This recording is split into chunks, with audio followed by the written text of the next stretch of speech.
fall. It's our last week of class. Our focus is on continuing the creativity, orienting yourself toward the future, and how you're going to keep your creative, innovative, entrepreneurial ideas flowing. In this video, I'm going to talk first about presenting and representing your ideas, especially in the forms of pitching them.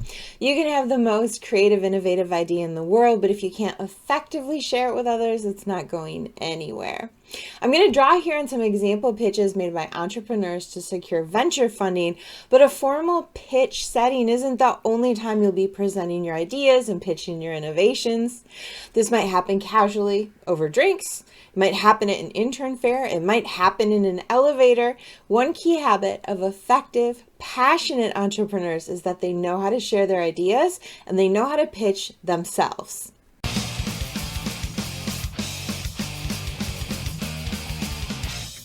First, presenting your idea.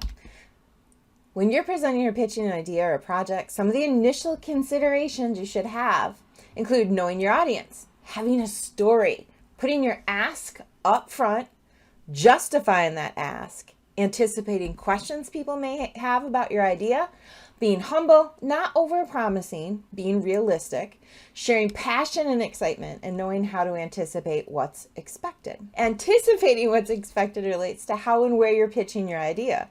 Are you giving a concept pitch, truly presenting an idea? Or will a business plan and much more details be expected?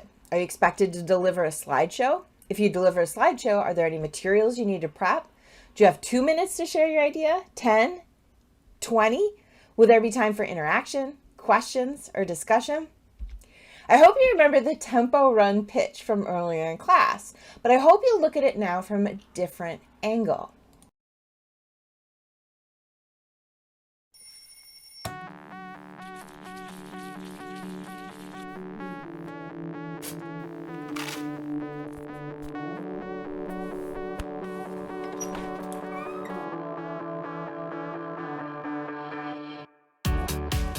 Look at you on your daily morning 6 a.m. run through the cold weather. Now that's what I call dedication. You are listening to your music and trying to find that perfect song for your run. The first song in your playlist is by far the slowest song that could possibly come on. The tempo is just too slow, so you skip to the next song. This one's even worse. The pace of the track is way too fast and you cannot keep up. How annoying, right? Your music has once again thrown off your running stride.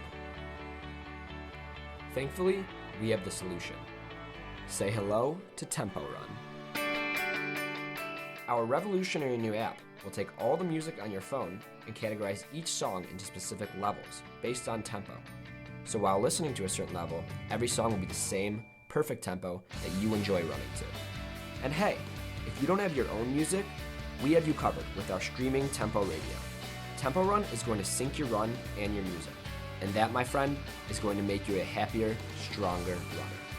The perfect run is only a download away.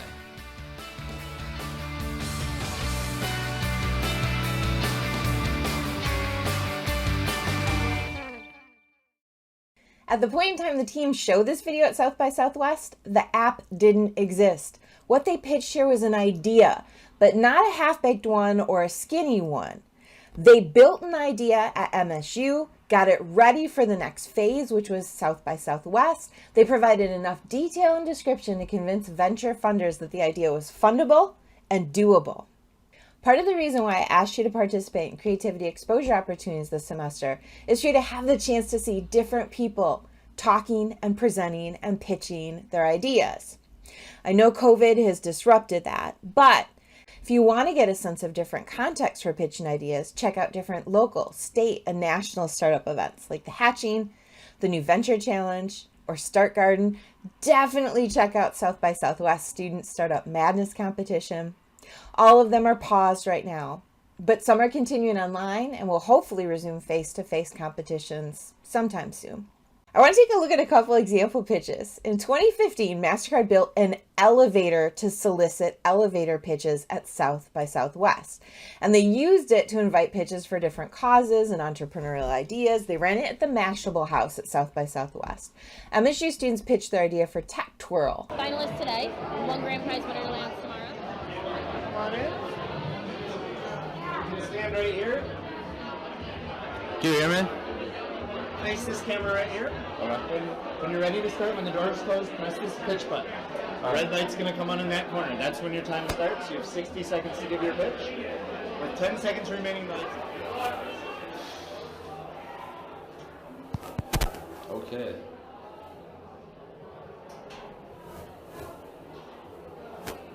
Hi, my name is Patrick, and I'm with TechTwill. We're releasing a mobile app called Protection. This is a new freemium insurance app for your mobile device.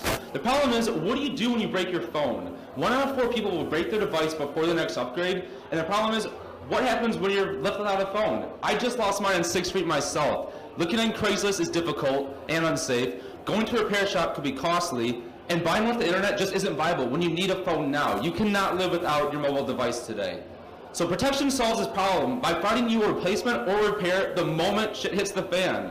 If you lose your device, you can shop on our marketplace for a new one. If you're just trying to sell a device, you can sell directly to us or a local buyer. And if you break your device, our app will know what's broken. We know your carrier, your memory, your condition of the phone. We return you the value at all times. So you'll always know when to get a new device, when to replace your device, and when you're out of luck, we'll have your back. Thank you. Another Context for Pitches is hosted by Start Garden, a West Michigan-based entrepreneurship incubator. The last few years, they've hosted 100 Days of Ideas competition. People are invited to share 100-second pitches. It's just about a minute and a half, and 100 people get seed funding of $1,000, and 10 get $20,000. Hi, Daryl. Can we do a 100-idea Q&A? Yeah, go for it. If my idea is really, really bad, can I submit it? Yes, you can. What if I just have an idea, I don't have a business plan yet? Can I submit it? The whole point is it's only about a minute to submit an idea. We don't need financials or marketing. You do the business part as you prepare for demo day. Crazy winter, crazy weather and everything. I can't get to one of the locations. Can I still pitch? You can just submit the idea through your phone, 100.startgarden.com. You go there, you record a video. We'll never show the video to the public, so if you're in your pajamas, if you haven't done your hair, it doesn't matter. Who gets to see these ideas? Is somebody going to run away and take my idea? No, the ideas will never be shared publicly. They'll be confidential. And once again, how much money is Start Garden giving away? 100 people are going to get $1,000 to prepare for demo day. At demo day, another 10 people will get $20,000 to get from an idea to incubating and running with the business. This year, Start Garden transformed the pitch to 100 the comeback and invited people to apply for grants to support their businesses impacted by COVID. People were asked to address 3 questions in their 100-second video. What's your immediate need? Tell us about your business. And how has COVID impacted you or your business? Yet another space to see how ideas are pitched are on TV shows like Shark Tank and Dragon's Den. Here's a compelling pitch from an episode of Dragon's Den, and I've included here just the pitch and some of the questions that the team was asked. Next in the den, Mark Watson and Mark Appleby from Ottawa and their eco-friendly road salt. It's called eco-traction, and it's not really salt, but rather a volcanic mineral mined from a secret source. Hello, Dragons. My name is Mark Watson. This is Mark Appleby. We're both from Ottawa, Canada, and we have a product called eco-traction. We're looking for $150,000 for 5% or $300,000 for 10% of our company. Are any of you dog owners? Absolutely. Great. About 3 years ago, my dog Grover suddenly died from cancer. After going to the oncologist, they suggested there was a toxin in the environment, and it may have been the road salt. This led me to look for an eco-friendly alternative to road salt. Eco-traction is basically an all-natural volcanic mineral. It's a highly porous, naturally occurring stone that basically absorbs the thin layer of water on the surface of ice, embeds itself, almost like Velcro, creating a sandpaper effect.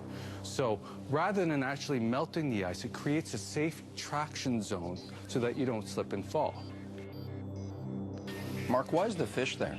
The fish is there because we're trying to demonstrate that this rock is so safe that the fish can actually swim in a tank full of eco-traction. And the plant is here because we're demonstrating that this product is so safe that the plant can grow in 100% eco-traction. Isn't sand eco-friendly? Sand mixes in 5 to 10% salt to prevent it from freezing in the winter. It's also very mucky. It also tends to clog up the roots on grass when it gets on your grass. Where does it come out of the earth? We have a unique geological deposit, and there's only one particular supply that has this characteristics that we have identified to provide particular traction. Got the rights to that supply? We have the exclusive rights for all of North America.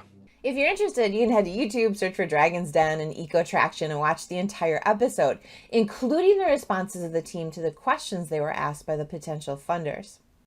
I'd suggest you all seek out places where people are pitching ideas and learn to watch presentations as a presenter. From the clip we just saw, as a viewer, you have a good sense of what the entrepreneurs are pitching, an eco-safe road melt product. From the clip we just saw, as a presenter, you have a good sense of how they pitched the product. They told a compelling story, they had a goldfish as a prop, they were ready to address questions. Don't just watch a presentation for content, watch for how the content is delivered. The moves, the modes, the methods that you think work particularly well, and add these to your toolkit as a presenter, as a pitcher, and as an entrepreneur.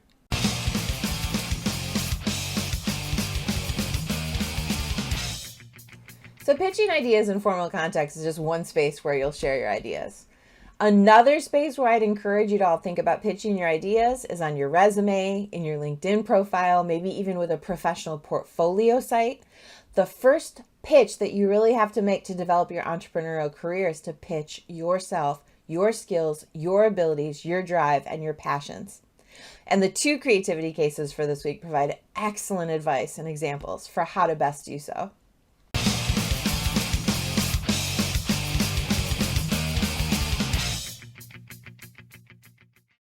We have 2 readings this week, both of which focus on how entrepreneurs stay creative. Sometimes the everyday work of being an entrepreneur or intrapreneur takes up the majority of your time. Running budget spreadsheets, managing staff, approving publicity or marketing approaches, and more. Making sure you have time to nurture your creativity is important, and these 2 pieces offer some good advice. You have 2 cases to read, and both are MSU publications, and both relate to pitching yourself, which I just mentioned earlier. You can do so with your resume, your LinkedIn profile, how you introduce yourself to others at networking events, and more.